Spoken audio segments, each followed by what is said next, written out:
Hello everyone, a very good morning and welcome to BYJU'S Exam Prep. Welcome to the daily Hindu news analysis. So before we begin the discussion, we have an important announcement. On the account of the Dasara festival, tomorrow the Hindu analysis will go live at 12 p.m. instead of 10 a.m. in the morning. Then on 24th October, we shall not have the Hindu analysis on the account of the festival. So please make a note of this. So let's begin with the analysis of today's The Hindu newspaper by first looking at the articles that we are going to cover today. I have chosen two very important columns from today's Delhi edition of The Hindu newspaper, along with several small articles that are relevant for our prelims. So let us cover all these topics comprehensively and ensure that your newspaper reading becomes easier and simplified. If you guys are liking the initiative, do let us know by commenting below, press the like button and do subscribe to the channel.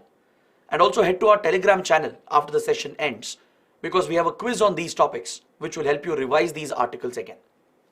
So let's begin with the first column from page number 13 that deals with the complex history of the Gaza Strip. Given the events of the last few days and the unfortunate developments between Israel and Palestine, the Gaza Strip has been making a lot of news. So in this column, the author, Stanley Johnny, provides a thorough examination of the complex history of Gaza. So let's understand, where is Gaza exactly located? What is its complex history? How does it play a role in the Israel-Palestine conflict? It gives us a more comprehensive picture about the Israel-Palestine conflict. The Gaza Strip, as you can see here in the map, it's a narrow strip of land which faces the Mediterranean Sea. It faces the Mediterranean Sea. And the length of Gaza Strip is hardly around 41 kilometers, whereas the width varies from around 6 to 12 kilometers. It is such a narrow piece of land, no wonder it's called the Gaza Strip. The total area is around 365 square kilometers. So this region, which is bound by Egypt over here and Israel, is largely blockaded by Israel. Because of the persisting conflict and tensions, Israel has imposed a land, air and naval blockade since many years, which has virtually turned Gaza into an open-air prison. Gaza is home to around 2.3 million people, and as a result of the blockade, there has been immense human suffering in Gaza. But of course, the terror activities of Hamas is directly responsible for the increasing tensions and hostilities. And at the end of the day, it is innocent civilians who get trapped between the two fighting sides. So let's see, where exactly was Gaza as part of the history is concerned. Historically, what was Gaza as part of Palestine, right? What were the events that eventually led to the current conflict? That is something we need to examine. Now, if you look at this area, which is today's Israel and Palestinian territories, historically, this Palestinian territory was under the Ottomans from the 16th century. The Ottoman Empire, the Turkish Ottomans, they ruled over Palestine from the 16th century onwards. But prior to that, if you go back centuries before that, around 2000 years ago, Jerusalem, which is at the very center of this conflict between Israel and Palestine, the sacred city, was the birthplace of the three Abrahamic faiths, the three Abrahamic religions, that is Islam, Christianity and Judaism. The three religions took birth at Jerusalem. They have a common origin. They trace their origin to Abraham. They worship Abraham as their patriarch.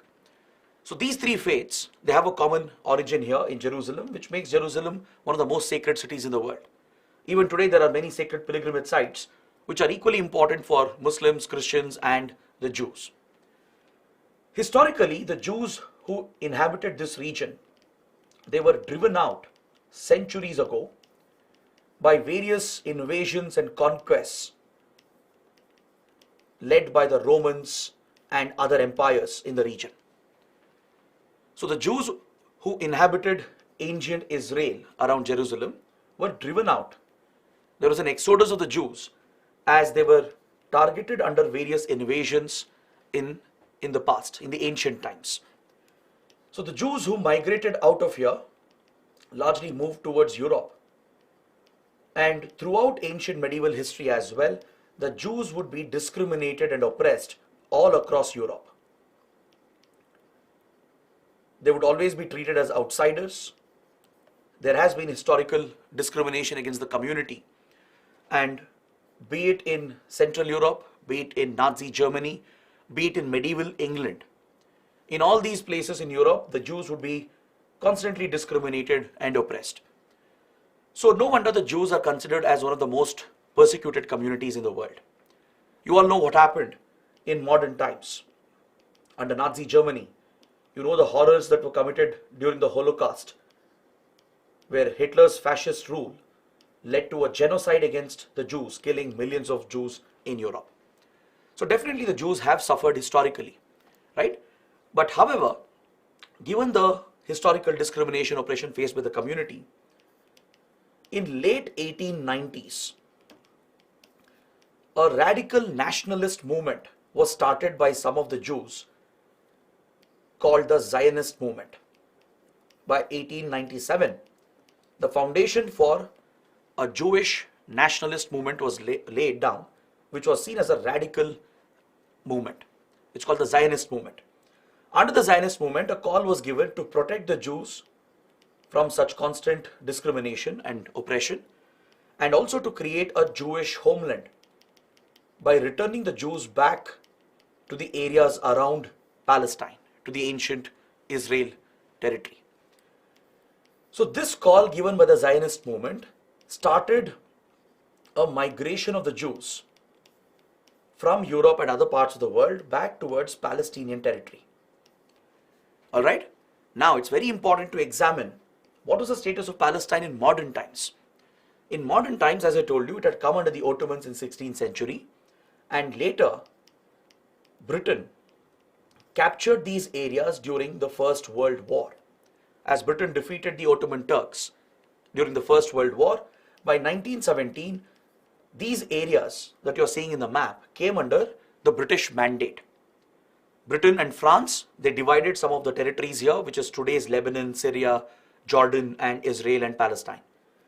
So today's Israel-Palestine territory came under the British mandate by the end of the First World War.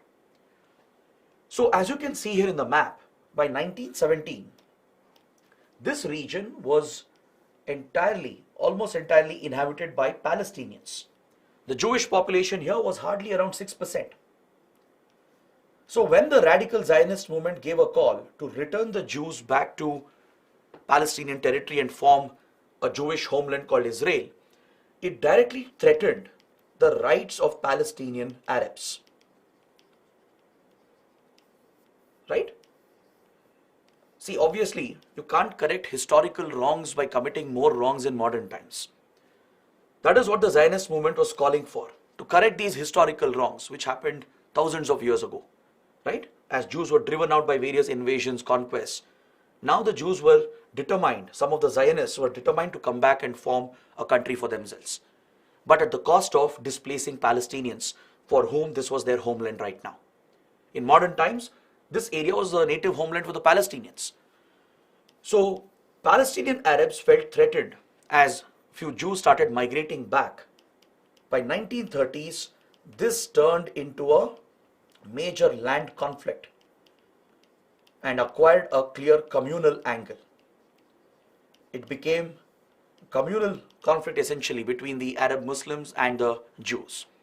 So as the Jewish settlers started coming in, the Jewish population went up under the British mandate, and in a way Britain encouraged this trend, because in 1917, after these areas came under the British mandate, the Balfour Declaration was signed, under which the British promised to create a Jewish homeland, to settle the Jews and provide a state for the Jews. The British, they made a promise under the Balfour Declaration that in the Palestinian areas around Jerusalem, Israel would be created, a Jewish state for the Jewish community. Now this again shows the horrors of colonialism, the blunders of colonial imperialism, and the attitude of colonial settlers. Britain had committed plenty of such mistakes across Asia and Africa. In fact, today if you look at most of the border disputes and conflicts in Asia and Africa, most of them have a colonial origin. Look at India-Pakistan dispute. Look at various civil wars and conflicts in Africa, right? And the same goes with West Asia as well. So it was not Britain's place to decide as to which countries would be formed here. So Britain would make this commitment in 1917 itself, which would further embolden the Zionist movement, which was a nationalist movement. In fact, even ultra-conservative rabbis, the religious clerics of Judaism, they don't support the Zionist movement. At least back then they didn't support it. But some of the radical Zionists who were determined to protect the community at any cost gave this call to return back to Palestine and take the land back and to form their own country. So this would bring the Zionists into direct conflict with the Palestinian Arabs, triggering a massive land communal conflict. So throughout 1930s, 1940s, the Jewish migration kept on increasing as more and more atrocities happened in Nazi Germany. With the rise of Hitler's fascist Germany, right? A genocide was committed against the Jews in 1930s, 1940s. So as a result, the Jews migrated back in large numbers, and year by year, the Jewish population kept on increasing and Palestinian territory was being eaten away.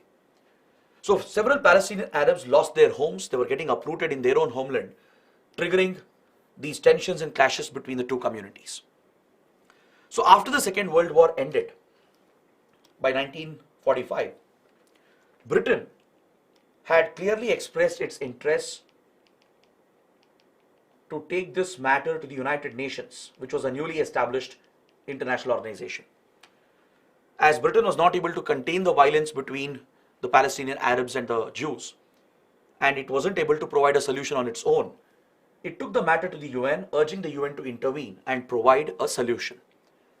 So the United Nations proposed a division plan. As it seemed to be the only viable practical solution, a two-state solution was proposed so that Palestinian rights could be protected by creating a state of Palestine, and Jewish rights could also be protected by creating a Jewish state, which would be called Israel. But this solution was rejected by all the Arab countries here, because in modern times, even since medieval times, the region did not belong to the Jews. It was the Palestinian land, it was Palestinian territory. Now Palestinians were being displaced, and majority of the area, according to the two-state plan, was being allocated to the Jewish state of Israel. So naturally, this idea was rejected by the Arab countries in the neighborhood, and they opposed the creation of Israel. So the tensions continued. Now this was becoming a wider geopolitical issue. And in fact, most former colonies, including India, initially didn't support the two-state plan, because we ourselves had suffered the horrors of a communal partition, right, in 1947. So initially, most former colonies which were against colonial imperialism and their policy of divide and rule wouldn't support the two-state solution. But eventually, most countries came to accept this, including India, would accept this as the solution, because this seemed to be the only practical viable option to bring stability into the region and to protect both the communities and protect the rights of both the people. But as I told you, the Arab states would never accept the two-state solution, and Israel, which feared that it might miss out on the opportunity, that is the Zionist Jews who feared that they might miss out on the opportunity if they waited any longer, they unilaterally declared independence. In 1948, they declared unilateral independence in violation of the UN plan, without allowing Palestine to be created. Right? Israel was unilaterally formed by the radical Zionists. Now this was a breach of the international plan that was proposed by the UN. Is that clear? Because the idea was to create both Israel-Palestine simultaneously. Whenever there is such an intense conflict over territorial boundaries, it's always ideal to create both countries parallelly, simultaneously, like India-Pakistan. Right? We were born one day apart. But in the case of Israel-Palestine, Palestine was never allowed to be formed, as Israel unilaterally declared independence, and immediately the Arab states went to war against Israel. This triggered the Arab-Israeli War of 1948. Israel would very soon become a formidable military power because of all the support coming from the United States and the United Kingdom. The Western powers continued their imperial approach, their colonial approach, and now with the help of US, which was sympathetic to the Israeli cause, would provide tremendous funds and weapons, thus strengthening Israel overnight and allowing Israel to become a formidable military power. So in this conflict, Israel would capture most of the Palestinian territories. You can see the change that happens here from the first to the second map. These were supposed to be Palestinian territories according to the two-state solution. But prior to this, before the British mandate, you can see which was the Palestinian land. And now, look at how Palestinian territories were reduced with Israeli occupation. Right? Israel quickly expanded its territory much beyond the two-state plan that was approved by the UN and captured most of Palestinian territories, leaving behind the narrow Gaza Strip and the West Bank region. The West Bank is basically located to the west of the Jordan River. It's on the west bank of the Jordan River, which drains here into the Dead Sea. This is the Dead Sea, which is the lowest point on earth. Right? It's also known for its excessive salinity, where you can float because of such high buoyancy. Right? And in the West Bank region, Jordan gained full control. Jordan would occupy West Bank and East Jerusalem in the 1948 war, whereas Egypt gained control over Gaza Strip. So the status quo had completely changed following the Arab-Israeli War of 1948. Israel had increased its territorial control by capturing Palestinian territories. Egypt captured Gaza Strip and Jordan captured West Bank and the East Jerusalem region. Following this, a Palestinian resistance movement broke out, which was aided by several Arab countries. Several Arab countries would directly back the Palestinian resistance movement. But within the resistance movement, two different branches have been noticed. There was one branch which was more secular and nationalist, led by groups like Fatah and the Palestinian Liberation Organization. But another extremist radical branch came up, which outright took up terrorism against Israel in order to secure Palestinian rights. So two different branches of the Palestinian movement came up, which was backed by most of the Arab countries. Is that clear? So as the Palestinian attacks increased by the radical terror groups against Israel, Israel would retaliate with force and it would lead to permanent destabilization of the region. So after a few years in 1967, a second attempt was made by the Arab states, by the neighboring Arab states, including Egypt, Jordan, Syria and Lebanon, to try and liberate Palestine. This led to the Six-Day War, the Six-Day Arab-Israel War. In this conflict, Israel, which by now had become a formidable military power, it delivered a crushing defeat to all the Arab states. Egypt was conclusively defeated and Israel captured the strategic Sinai Peninsula, the Sinai Desert, which gives access to the Suez Canal.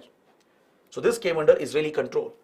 Egypt lost not just access to Gaza Strip but to the Sinai Desert itself. Jordan lost control of West Bank and Israel brought Jerusalem and West Bank under its control.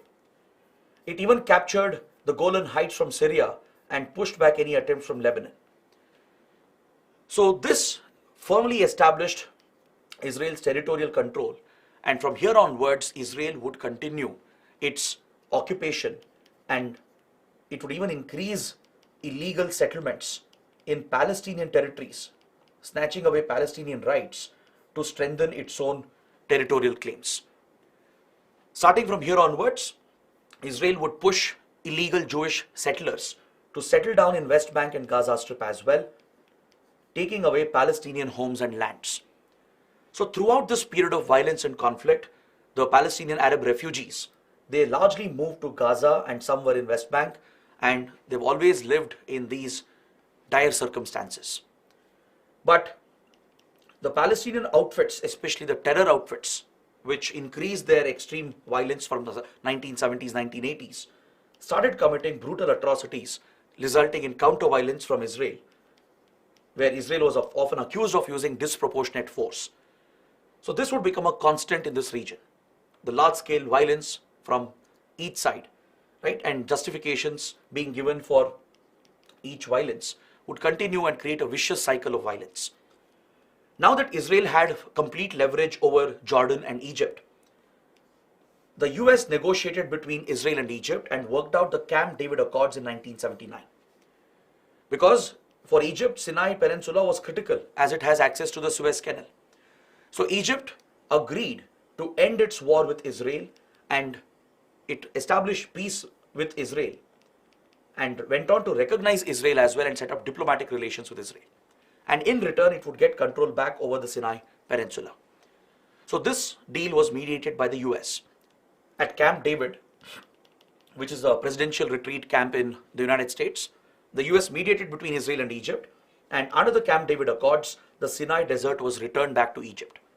And Egypt would agree to maintain peace with Israel, and it became the first Arab country in the region to recognize Israel and officially establish diplomatic ties with Israel. And it also promised not to sponsor any Palestinian outfits via the Gaza Strip, because Egypt would have access to Gaza Strip over here, a small opening over here. Now, if you look at the Palestinian movement, if there was a secular nationalist movement led by Fatah and the PLO, which were also engaging in extreme violence and terrorism, there was another extremely radical terror outfit, the Muslim Brotherhood, centered around Egypt, which would lead its own violent terror campaign in the Gaza region. Alright, so this would continue all the way till 1970s, 1980s. Then Jordan would also eventually strike peace with Israel by 1990s. And as Jordan was burdened by refugees, Palestinian refugees, it had lost control over West Bank and Jerusalem as well. Jordan agreed to retreat and established peace with Israel. So Jordan became the second Arab state to make peace with Israel and recognize Israel and to set up official ties with Israel. Is that clear? So by now, Israel was in a much stronger position compared to before, and eventually, after striking peace with Egypt and Jordan, it continued to exercise its greater control over Palestinian territories. Be it in West Bank or Gaza, in both the places, Israel would continue to push illegal settlements, illegal Jewish settlements.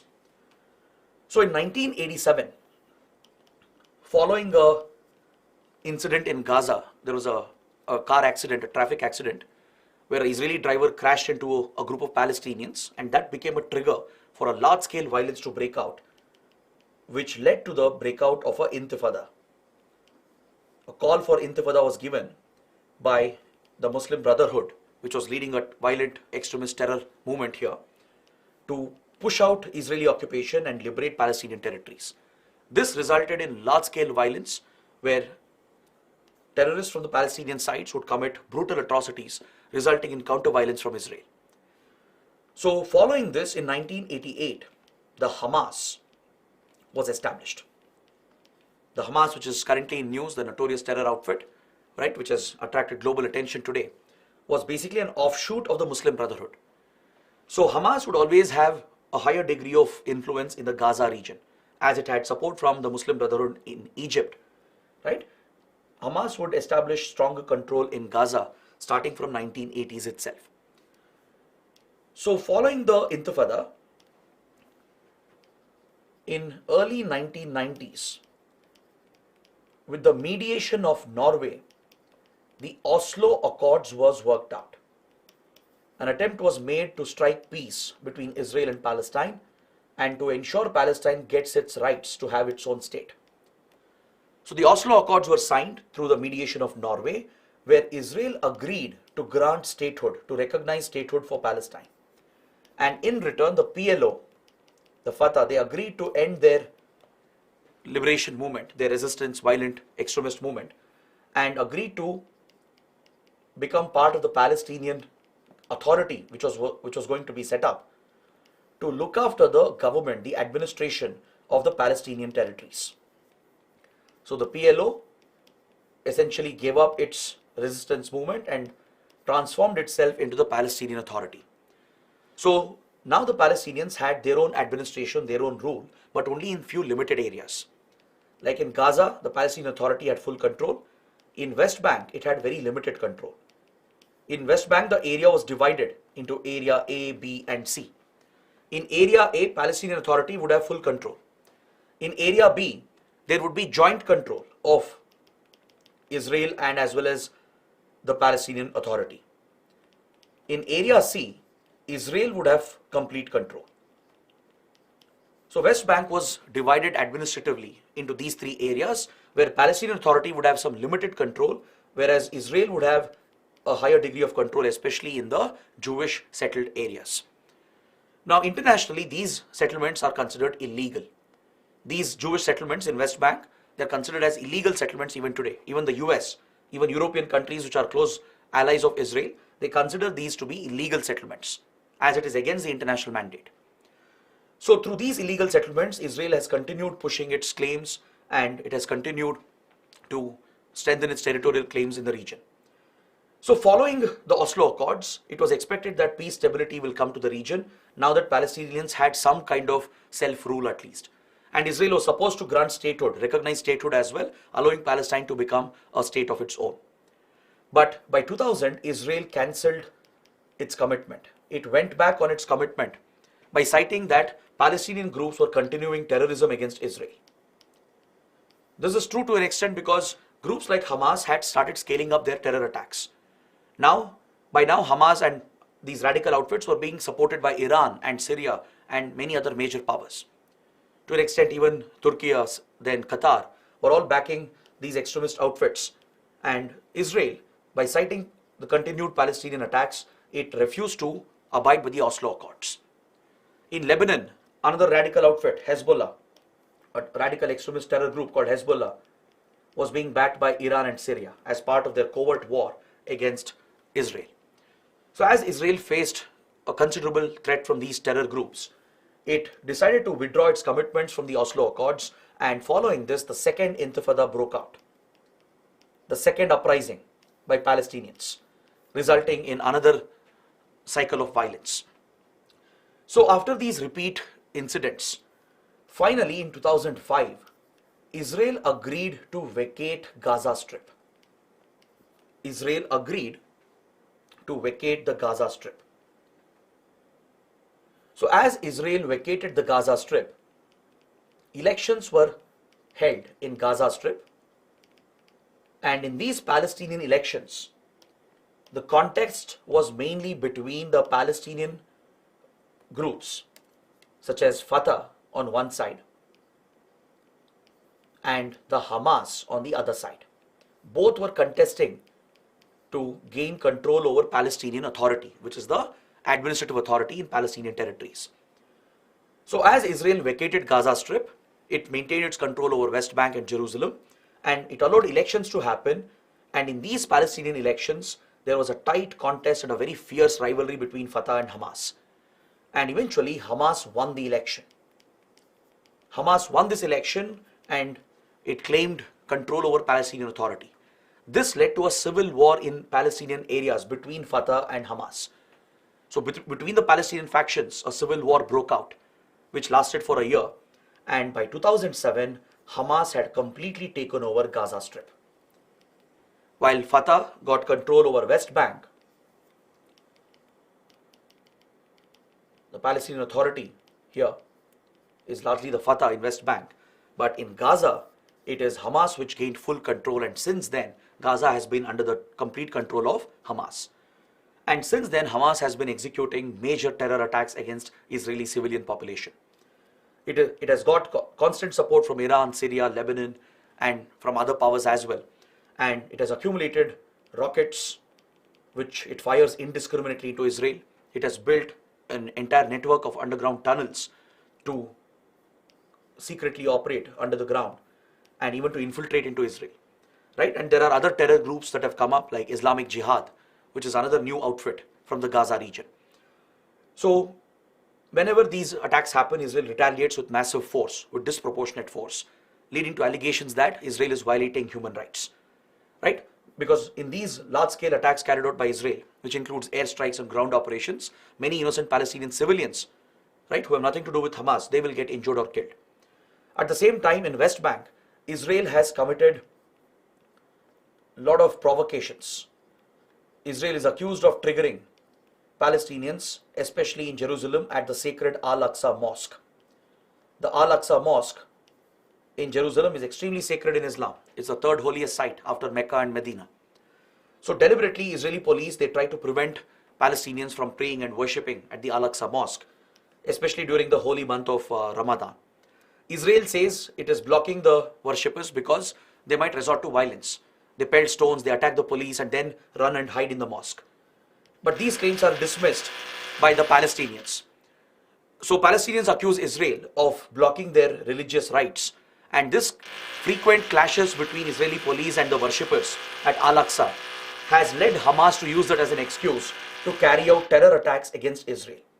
In fact, 2 years ago in 2021, another war had broken out. After these Al-Aqsa mosque clashes, right, Hamas retaliated against Israel by launching rockets, which led to Israeli retaliation, triggering another conflict. And now you're seeing the same cycle of violence, but there is something unprecedented that has happened this time. On the 7th of October, just a few days back, Hamas infiltrated thousands of terrorists across the border from Gaza and launched around close to 4,000, 5,000 rockets into Israel. So in this devastating attack, several innocent Israeli civilians were slaughtered. Around 1,400 Israelis have been killed in what happens to be one of the most brutal and largest terror attacks of all time. This is Israel's 9/11 moment, right? And along with slaughtering innocent Israelis, the Hamas has taken many hostages. Around 200 hostages have been taken. And this major act of instigation by Hamas has led Israel to declare a full-out war, where massive airstrikes have been carried out across Gaza Strip in the last 2 weeks. More than 4,500 Palestinians have been killed, and majority of them are innocent civilians, right? So Israel has even blocked or cut off all the land points, the crossing points, and it has cut off water supply, electricity supply, and even essential supplies have been completely blocked. Right, the naval blockade, land and air blockade had already affected the people of Gaza for many years, creating a humanitarian crisis. And now the tensions have become even more severe, and the humanitarian crisis has become even more severe. So this is where things stand as of today. But of course, the complex history of the region and that of the Gaza Strip has a direct role to play in all of this tensions that you see today, right? So this is where I would like to stop the discussion, and we would like to move on to the next article. Let's look at this article from the same page that deals with the CTBT, the Comprehensive Nuclear Test Ban Treaty. This is one of the most important treaties in place to prevent a nuclear arms race and to promote nuclear disarmament. Right now, this treaty is under threat. There is a risk for the very survival of the treaty, because Russia has taken steps to revoke its ratification of the CTBT. As part of the ongoing tensions between Russia and Western countries, Russia is looking to carry out an escalation, a diplomatic escalation. It has presented a bill in the Russian Duma, the Russian version of the parliament. The initial draft of the bill has been presented, which calls for Russia revoking its ratification to CTBT.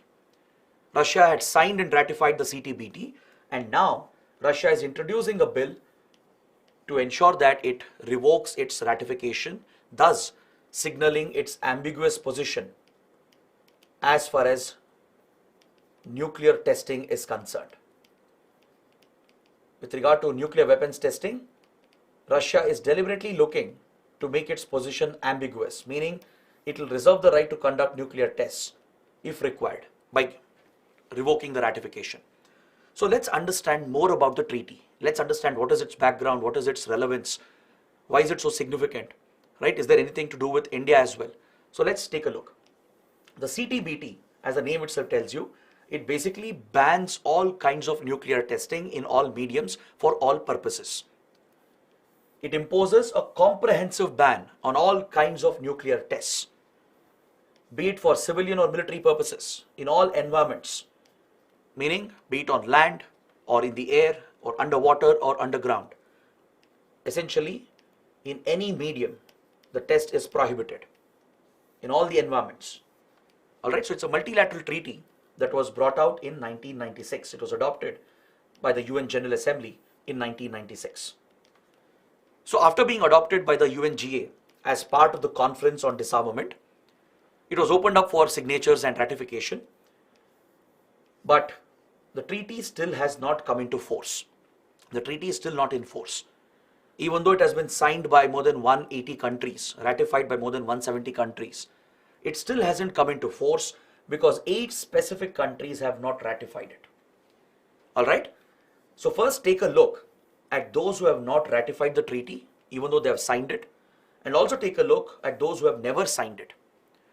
Now based on this, I'll explain why the treaty has not come into force yet. China, Egypt, Iran, Israel, and the United States. These 5 countries, out of these 5, 3 of them possess nuclear weapons. US, China, right?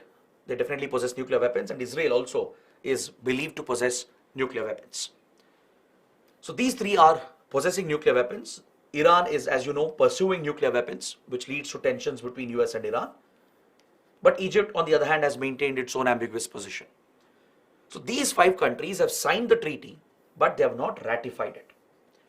Whereas India, Pakistan, and North Korea, they have never signed the treaty itself. Now let me explain India's position. This is not just about CTBT, this is also about the predecessor treaty, the Non-Proliferation Treaty, brought out in 1967. See, India feels that these 2 treaties are discriminatory because the Non-Proliferation Treaty of 1967, it recognizes only the P5 countries as nuclear weapon states. Only the 5 permanent members of UN Security Council, which possessed nuclear weapons prior to 1967, only they are allowed to retain their nuclear arsenal. They could even go ahead and develop their nuclear weapons and test them. Whereas others, if they sign NPT, they have to give up and shut down their nuclear program. They have to permanently commit not to pursue nuclear weapons, and if they already have a program, they have to shut down the program. So only US, UK, France, then Russia and China, only they can possess nuclear weapons, whereas no other country can possess nuclear weapons if you sign the Non-Proliferation Treaty. So clearly it's a discriminatory treaty.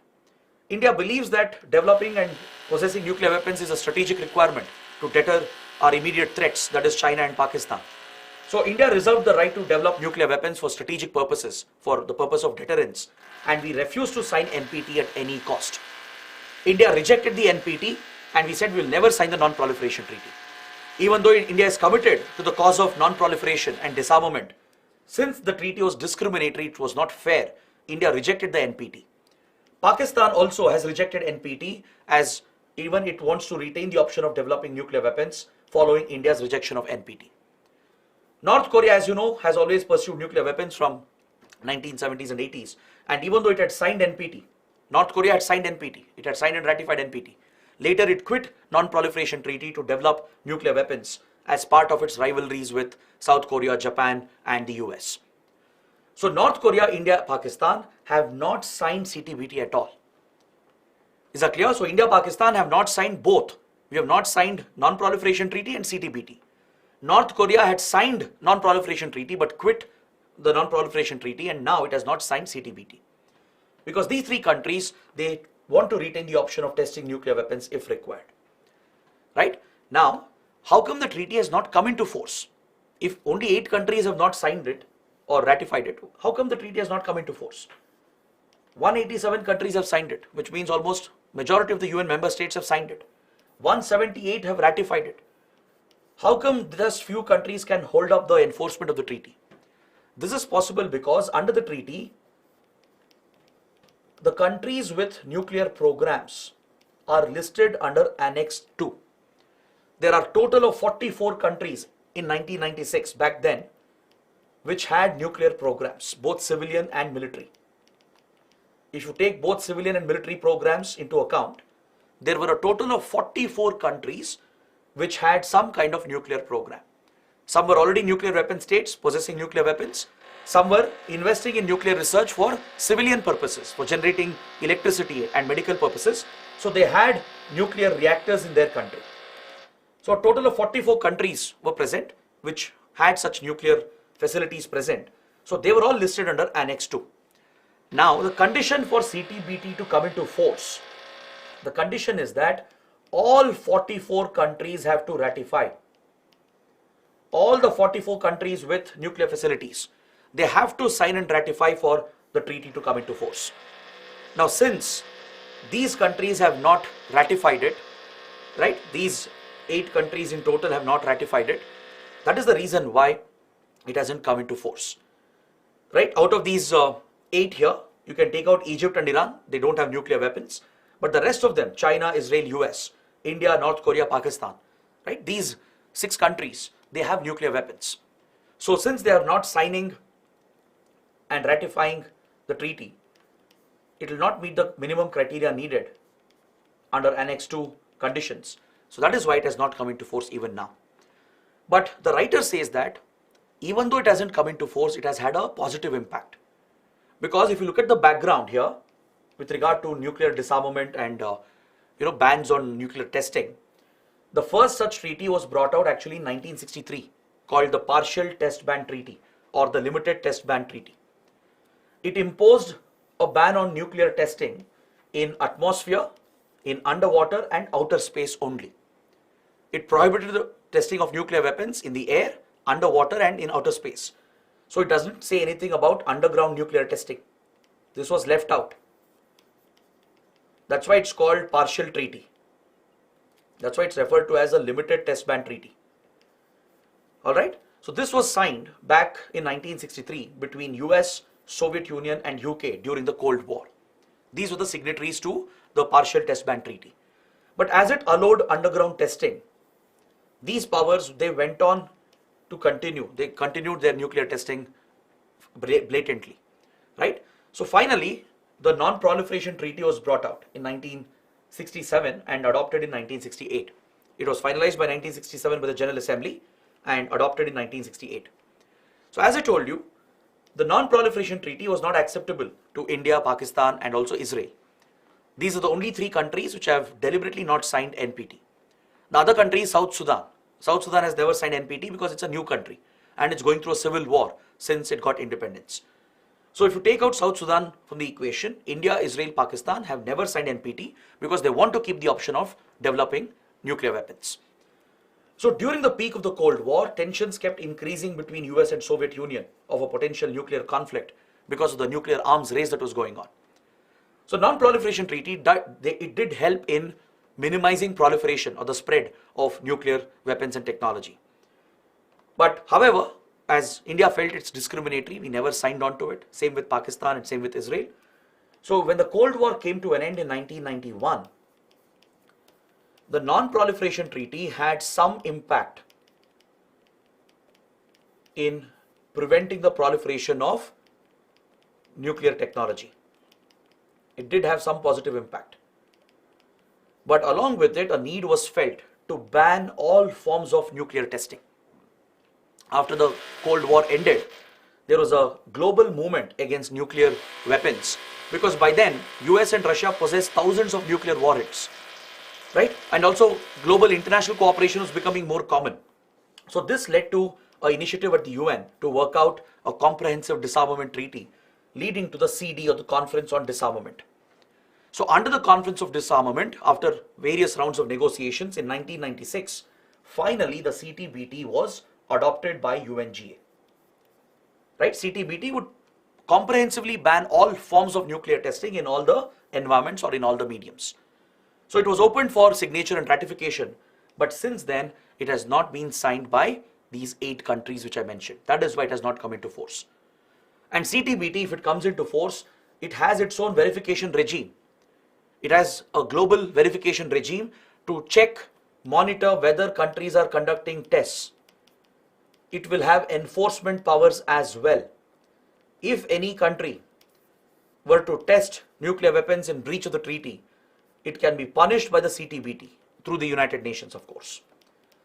So to monitor the nuclear tests of any country and enforce the treaty as well through the UN, there is a global verification mechanism that has been created.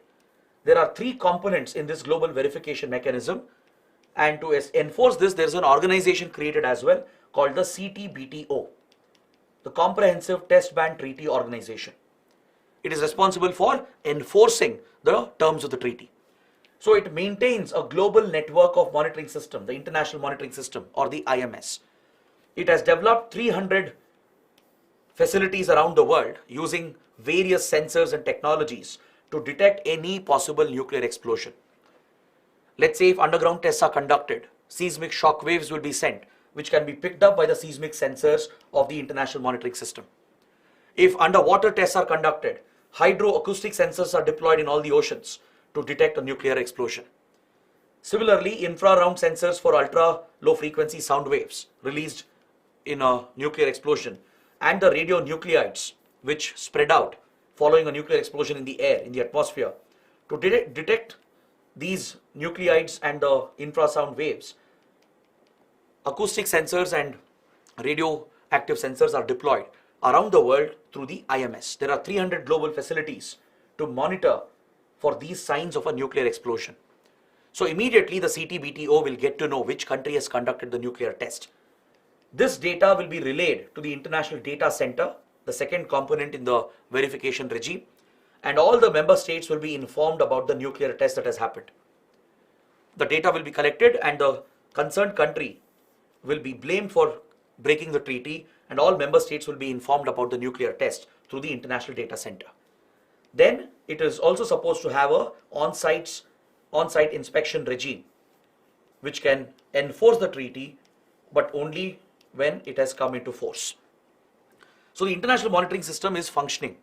This global network has been set up to monitor nuclear tests, but it can't be enforced. International Data Center also functions right now, but it can't be enforced. On-site inspections is not possible as the treaty is not in force.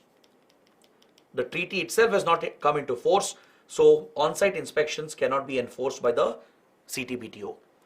All right. Now, despite the treaty not coming into force, as I told you, it has had a positive impact.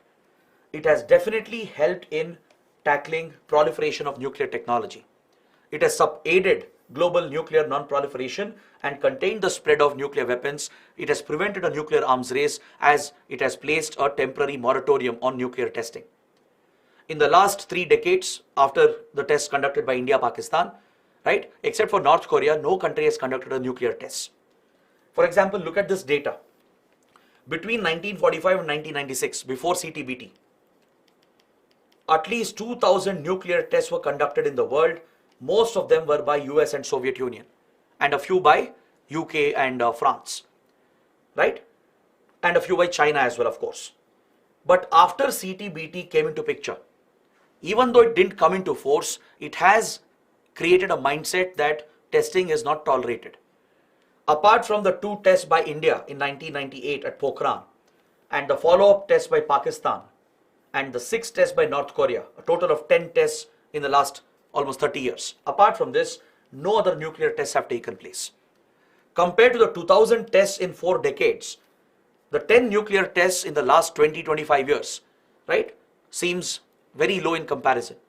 That is why the writer is arguing that CTBT has definitely had a positive impact. It has placed a temporary moratorium.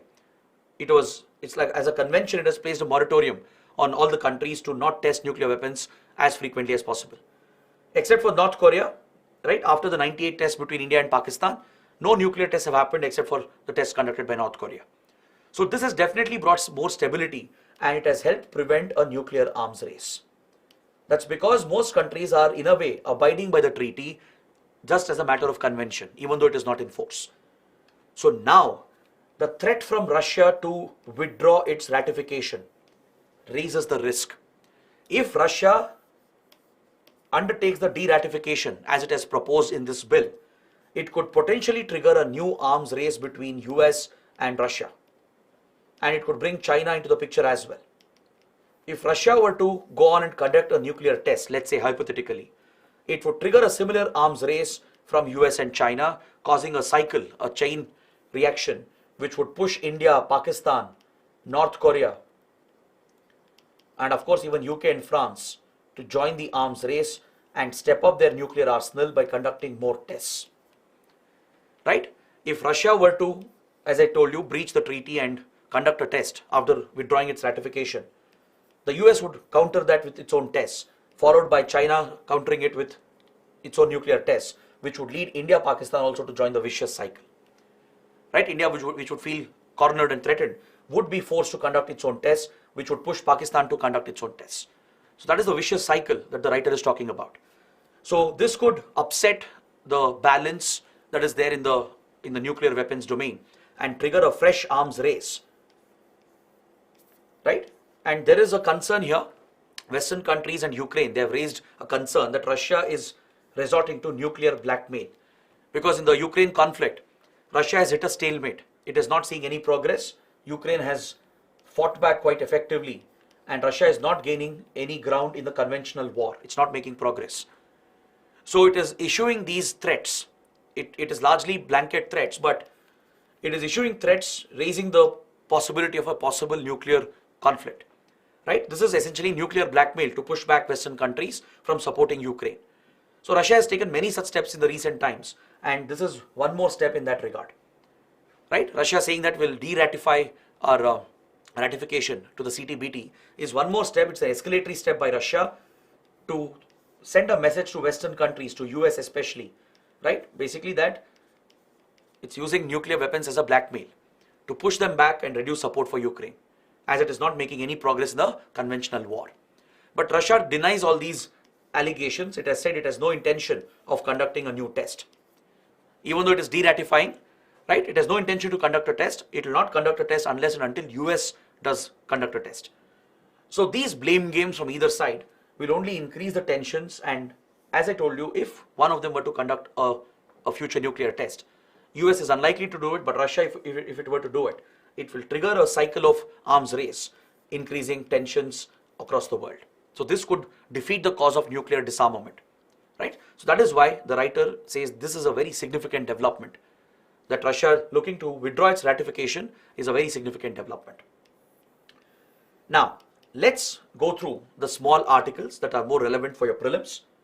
We have a number of articles, but they're all very small topics which are important for the prelims exam. We have this article on page number 1 that refers to the successful test flight associated with the Gaganyaan mission. As you know, Gaganyaan is the upcoming manned space flight, the first human mission of ISRO, right? So as part of the preparation for Gaganyaan mission, ISRO is testing out several key technologies, and one of them is the crew escape system. Because in a space mission, a lot of things could go wrong, and you can't risk the life of your astronauts. So if the launch were to fail, either on the launch pad or during the launch sequence, there should be an option to abort the mission, where the crew module should be carefully ejected away from the launch vehicle, and it should land safely in order to secure the lives of the astronauts in any eventuality, in any case of emergency. Such an emergency can come up on the launch pad itself, right? Or it can happen after the launch, during the flight mode. So during any such emergency situations, in such an adverse event, there should be an abort system to abort the mission, where the crew module should be carefully thrown out, ejected from the launch vehicle, and land safely so that the lives of astronauts can be saved. This is a critical technology that is needed for any manned space flight. This is something NASA, then even Russia and others have perfected. Now ISRO is also working on the same technology, and it has conducted the first test, the test vehicle abort mission 1. And according to ISRO, the test was successful. So this model launch vehicle with the crew module was launched, and after a few seconds of flight, after the launch vehicle hit speeds of Mach 1, it almost approached the speed of sound. At that point, the abort sequence was initiated, and the crew module that you see here was ejected, and it landed safely with the help of parachutes in the Bay of Bengal. And following this, the Indian Navy, which was deployed at the location, has recovered the crew module and returned it back to ISRO. So ISRO has said all the basic parameters have been met, and it has declared the mission as a success. So this is helping ISRO to take one more step with regard to the preparation for the Gaganyaan mission. So next year we will see the unmanned Gaganyaan mission taking off, which will be the initial test flights, And once all the essential technologies are tested, the final manned mission will happen. Next, on the same page, on the first page, we have an article that refers to a very important border crossing point between Egypt and Gaza. In the previous map as well, this border crossing point was visible when we discussed the history of Gaza. If you look at the map here that I have shared, right, you can see the Rafah crossing over here. This is one of the most important crossings between Gaza and Egypt. All right, it's a land border crossing point. This crossing point has largely been shut since many years, since at least 2007, because Israel has put pressure on Egypt to not open up the border crossing point. Because this has been one of the routes through which Hamas has conveniently got weapons, funds, and all the support from Iran and others. There are several tunnels Hamas has dug across into Egyptian border as well. So the Rafah border crossing point here was shut by Egypt, especially after the latest tensions broke out. It had been completely blockaded. Now, there was a lot of pressure from US and UN because of the humanitarian crisis. More than 1 million people have been displaced. They have no food, no water, no electricity, no basic supplies, right? So Israel faced a lot of criticism for its inhuman approach, for its disproportionate approach, which is affecting civilians as well in the name of targeting Hamas terrorists. So because of the international pressure from US and UN, Israel has finally agreed to allow Egypt to open the Rafah crossing. So the other day, the Rafah border crossing point was opened for the first time in many days, and several trucks carrying relief material, aid material, have finally entered the Gaza Strip to provide basic relief to the Palestinians. Is that clear? To the people of Gaza, to provide basic food, water, medical supplies. The initial trucks have been taken through the Rafah crossing point that you can see here in the image. So this can come as a map-based question in your prelims. In the same map, you can also see the other important land crossing points, which is between Israel and Gaza. The Erez crossing over here to the north of Gaza, and the Kerem Shalom goods crossing over here at the tri-junction of Egypt, Gaza and Israel. So these are the only two land crossing points Israel has with Gaza. Rest of it is completely fenced. Israel has built up a formidable barrier, an entire concrete wall with defense mechanisms and advanced sensors and technology to prevent any breach has been built up here, thus turning Gaza into a open air prison. Because even from the Mediterranean side, there is a naval blockade. The Israeli Navy blocks out any supply shipments to Gaza. Despite all the blockades, Hamas has managed to get access to weapons, funds and resources, which has helped Hamas to become a notorious terrorist organization. Right? So please note down these crossing points. Rafah crossing point, the Erez and the Kerem Shalom crossing points. Next, on page number 4, we have an article related to art and culture. The Kerala Tourism Department has started a digital initiative to trace the history, the roots of Islam in the state. Because the Kerala Tourism Department is promoting spiritual tourism, which is a very lucrative campaign to attract foreign tourists.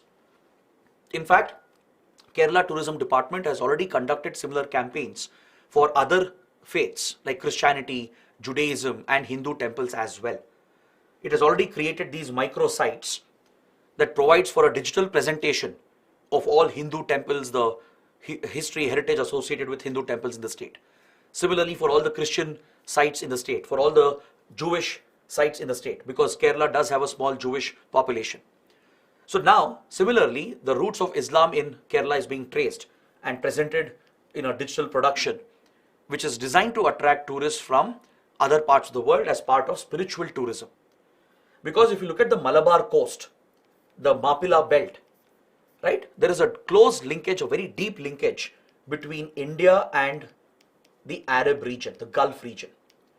From today's Yemen, today's Saudi Arabia, going all the way till UAE and Iran as well, from the ancient Persia region. There are historical contacts with Kerala, where Gulf traders, the Arab Muslim traders, would come down through Arabian Sea, reaching the west coast, the Malabar coast of India, and they would set up their trading points. So there is a fusion of culture, faith and religious heritage that you see in Kerala. There are several sacred mosques dating back to several centuries, like the Cheraman Juma Masjid in Thrissur. Alright, so a host of important mosques have been chosen, which will be showcased in this digital initiative, just like a number of Hindu temples have been showcased, or churches and Jewish sites have been showcased in previous initiatives. It will be designed to not just highlight the linkages between other regions and Kerala. It will not only show how the faiths entered into Kerala, but also it will highlight the important pilgrimage sites, the important worship places, and even the customs, the food. The Malabar cuisine, the Mapila cuisine is unique. It's a unique fusion of Indian cuisine combined with Yemeni, Arabic, and Persian influences. Right? So the food will also be promoted. Then even the costumes, the clothes worn by the people here, especially in wedding celebrations, right? The clothes that the people wear is again a fusion of Indian heritage and culture with the Arabic influence. You see that in the architecture as well. In the Mapila Malabar region, you see that in the architecture as well, where there is a blend of Arabic traditions with the indigenous architectural designs of Kerala. Even in popular art, in folklore, the folk songs, the Mapila folk songs are very popular, and it's a rich cultural heritage of the Muslims of the region. So to celebrate this, highlight this, Kerala Tourism Department has started this initiative to trace the roots of Islam, to promote spiritual tourism, to attract tourists from the West Asia region. Right? It's similar to other initiatives promoting other spiritual tours related to Hinduism, Christianity, and Judaism. That's why a lot of Israeli tourists, they come to Kerala, right? Because the model has seen a lot of success by promoting the Jewish sites. A lot of tourists were attracted previously from Israel. Now let's look at the other article from page 7. The Indian Army has launched Project Udbhav. Now this is a very important article. What is Project Udbhav? It's been launched by the Indian Army in association with the USI, the United Service Institution of India, which is a defense services promoted think tank. It's a think tank promoted by the Defense Services of India. Mainly the former retired military officers will be part of the think tank. So along with the USI, the Indian Army has launched Project Udbhav. The goal of the initiative is to revisit our ancient indigenous knowledge related to statecraft, military strategies and wars, and inculcate that into military training and pedagogy for training the junior officers who are joining the ranks of the Indian Army. Because most of India's military thinking, the strategic thinking that you see today, is largely influenced by Western thought. The terms that we use, the vocabulary that we use, and even the very ideology, the philosophy, the principles behind it is largely of Western origin. But if you look deep into Indian civilization, if you go back several centuries and look at great ancient treatises in India, you do find a lot of indigenous military knowledge embedded in our treatises. For example, Chanakya's Arthashastra, it's a gold mine of strategic military information. Chanakya's Arthashastra not only dealt with land administration, revenue, and other matters of governance, it also dealt with statecraft. It dealt with espionage, warfare. It dealt with military strategies which have a relevance even in today's times. Is that clear? Chanakya's Arthashastra deals with something called the Mandala theory. Chanakya proposes the Mandala theory and he brings out the Ari-Mitra equation. He suggests to the king that your Ari's Ari should be treated as a Mitra. Basically, your enemy's enemy is a friend. You need to cultivate friendly ties with your enemy, with your enemy's enemy. So these theories propounded by Kautilya or Chanakya has direct relevance in international relations even today, in diplomacy even today. Right? Kautilya even talks about categorization of different terror threats. How there could be internal domestic groups that could threaten the kingdom. How there could be state sponsorship from foreign powers who might be sponsoring radical outfits to target the kingdom. So all such terror threats have been outlined, including a reference to state-sponsored terrorism, which India suffers from even today. Right? So many of these ancient theories they still find application in modern times as well. And this is exactly what the Indian Army wants to explore. You look at Niti Sara by Kamandaki. You look at the Mahabharata and Bhagavad Gita. They provide a lot of inputs about military strategy, statecraft, wars, and even ethical conduct during wartime. There is another great ancient Indian text, the Tirukural, the Tamil classic literature text by Tiruvalluvar, a legendary Tamil philosopher. He talks about ethical conduct, which includes ethical conduct in warfare. Now this in a way relates to the modern Geneva Convention that we have, which places restrictions on war crimes, deals with crimes against humanity, right? What should not be done in case of war, in the spirit of humanity. These principles were enunciated in a much better way by Tiruvalluvar in his great work, the Tirukural. Recently, India gifted this text to Papua New Guinea. When PM Modi visited Papua New Guinea, this Tamil text was gifted by India as a mark of our cultural links. So there is a lot of military knowledge, strategic thought and statecraft embedded in our ancient texts and wisdom. That is exactly what Project Udbhav is trying to dig up through research, workshops and seminars, which will bring the ancient wisdom and strategic thinking into our military training and pedagogy. All right, so please make a note of this. Next, on page number 9, we have a butterfly which has been mentioned, a very rare butterfly that has been found in Himachal Pradesh. It's called the Paintbrush swift. You can see that butterfly here in this image. The Paintbrush swift is actually found quite commonly in northeast India and also in central and southern parts of India. It's a very common butterfly to be found in these parts of the country. But it has not been documented in the Shivalik ranges of the Himalayas. It has not been found before in western Himalayan ranges. All right, this species of butterfly was first identified 145 years ago by a researcher, and since then there was only one sighting of the butterfly in the Shivaliks, that is towards western Himalayas, towards Uttarakhand and Himachal Pradesh. This sighting was not documented. There was no documentary evidence for that. It was only visually sighted by some researchers. That was the only incident which had happened. But now, for the first time, this butterfly has been photographed in Himachal Pradesh, along the borders of Himachal and Uttarakhand, in the heights of the Shivalik Himalayan ranges. For the first time, it has been documented with documentary evidence. It's been photographed and it shows the improving biodiversity. It's a sign of the spread of the biodiversity, the spread of the species itself. Because the Himachal region, Himachal Pradesh, has 25% of the butterfly species found in India. Please note down this fact, very important for your prelims. 25% of the butterfly species found in India are found in Himachal Pradesh. Is that clear? Next, on page 9, there is a reference to Dogra architecture, which was flourishing under the Dogra dynasty that ruled over Jammu and Kashmir and the parts around it. Right? So here, the article is referring to a very historic market, the Maharaja Gunj market in Srinagar, which is an epitome of the Dogra architecture of the Dogra Hindu kings between 1846 and 1947. Before J&K merged with India, right, it was under the Dogra rule. It was Raja Hari Singh who signed the instrument of accession, merging J&K into the Indian Union. So his predecessors, Maharaja Ranbir Singh, one of the top legendary leaders of the Dogra clan, he initiated the construction of this market that you can see here in this image, the Maharaja Gunj market. All right.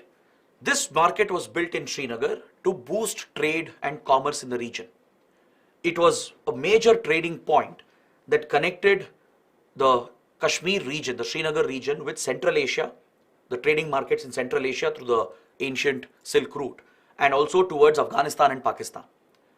So today's Karachi, Rawalpindi, then Kandahar, Kabul, they were all linked with Srinagar, with Central Asian cities also being linked with Srinagar. And this market was one of the most important trading points. Today, it is in a forgotten, neglected condition. It has suffered extensive damage. So that is why the INTAC, the Indian National Trust for Art and Cultural Heritage, is working with other stakeholders to restore this architectural marvel that depicts the Dogra architecture and the richness of the Dogra culture. Right? So this is one initiative which has been mentioned here. So please make a note of this market, the Maharaja Gunj market. It was built under Maharaja Ranbir Singh to boost trade and commerce in the region. Next, on page number 10, we have an article according to which the United States has imposed sanctions against 3 Chinese companies for supplying missile components to Pakistan. Now, this is a very rare and interesting development. See, historically, we all know that there has been a nexus between China and Pakistan as far as Pakistan's nuclear and missile program is concerned. This is no secret. Since 1970s and 1980s, China has been leaking nuclear secrets and missile secrets to Pakistan to set up Pakistan as a proxy against India. At one point, even the US was aware of this proliferation of technology from China to Pakistan, where nuclear and missile secrets were being proliferated in violation of Non-Proliferation Treaty and other export control regimes.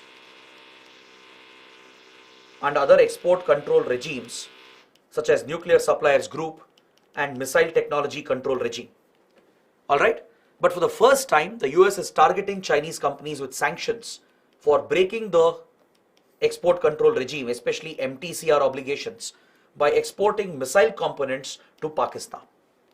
Because Pakistan is not a member of MTCR.